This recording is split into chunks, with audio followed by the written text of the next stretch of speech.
बिहारमधल्या भागलपूरमध्ये एक धक्कादायक घटना घडली आहे।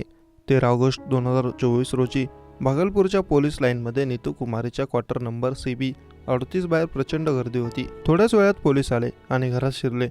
घरातलं दृश्य भयंकर होतं, कारण त्या ठिकाणी एक दोन नाही तर 5 मृतदेह होते। कॉन्स्टेबल नीतूचा मृतदेह अत्यंत वाईट अवस्थेत होता। तिच्या डोक्यावर, चेहऱ्यावर व शरीराच्या इतर भागांवर हल्ल्याच्या खुणा होत्या। रक्त गोठलं होतं। तिच्या शेजारी 2 मुलं आणि नीतूच्या सासूचा त्यांचे गळे चाकूने चिरल्याच्या खुणा होत्या। जमिनीवर रक्ताचा सडा होता। त्यानंतर पोलीस दुसऱ्या खोलीत गेल्यावर त्यांना नीतूच्या पतीचा मृतदेह पंख्याला लटकलेला दिसला।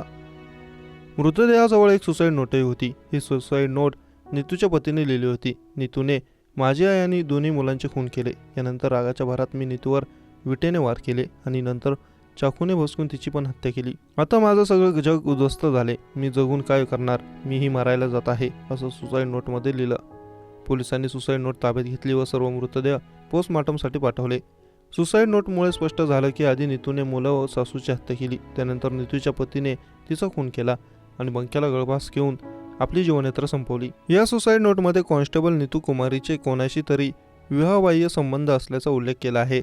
आता पोलीस त्याचा तपास करत असून कारण या प्रकरणात आणखी काही गोष्टी समोर येऊ शकतात। DIG विवेकानंद यांनी दिलेल्या माहितीनुसार 2015 बॅचची कॉन्स्टेबल असलेल्या नीतू कुमारीचं घर आतून बंद होतं। सकाळी दूधवाला आला पण दार उघडलं नाही, त्यामुळे त्याने व शेजाऱ्यांनी दाराला धक्का दिला। दार उघडल्यावर घरात 5 मृतदेह होते। काहींचे गळे आवळले होते तर नीतूच्या पतीचा मृतदेह पंख्याला लटकलेल्या अवस्थेत आढळून आला।